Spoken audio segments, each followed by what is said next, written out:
खुदाई है।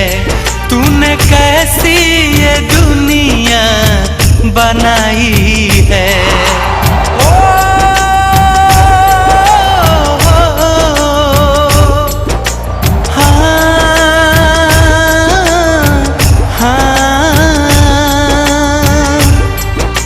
खुदा तेरी कैसी खुदाई है। तूने कैसी ये दुनिया बनाई है। प्यार करने वालों को सताया जा रहा है।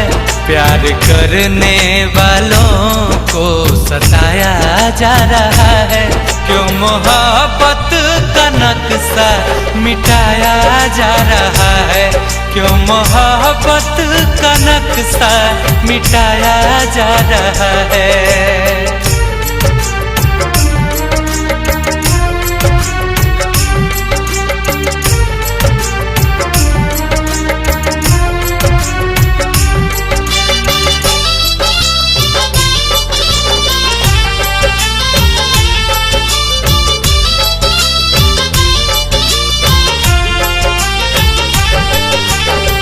दीवाने के दिल पे लोग पत्थर चलाते हैं। प्यार का कदर कोई कर नहीं पाते हैं।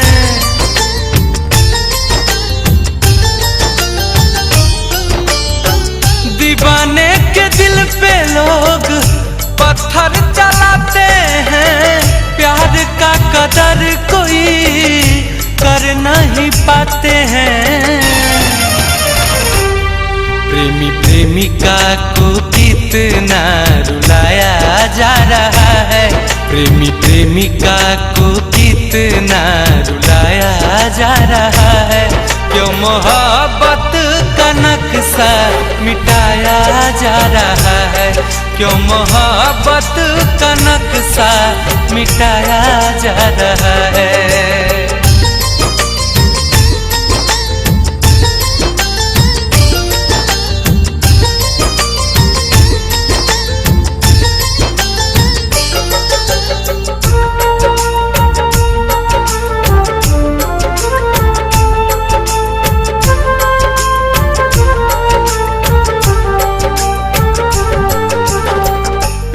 क्या कसूर है जो लोग इससे लड़ते हैं। तू ही बता दे रब्बा गुंजन मारू कहते हैं।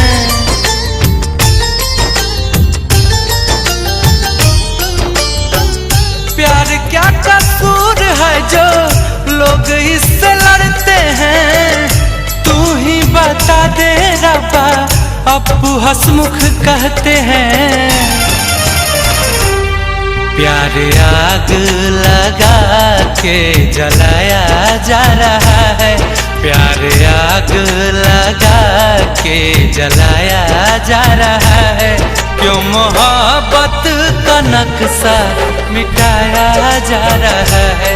क्यों मोहब्बत का नक्शा मिटाया जा रहा है। ऐ खुदा तेरी कैसी खुदाई है। तूने कैसी ये दुनिया बनाई है।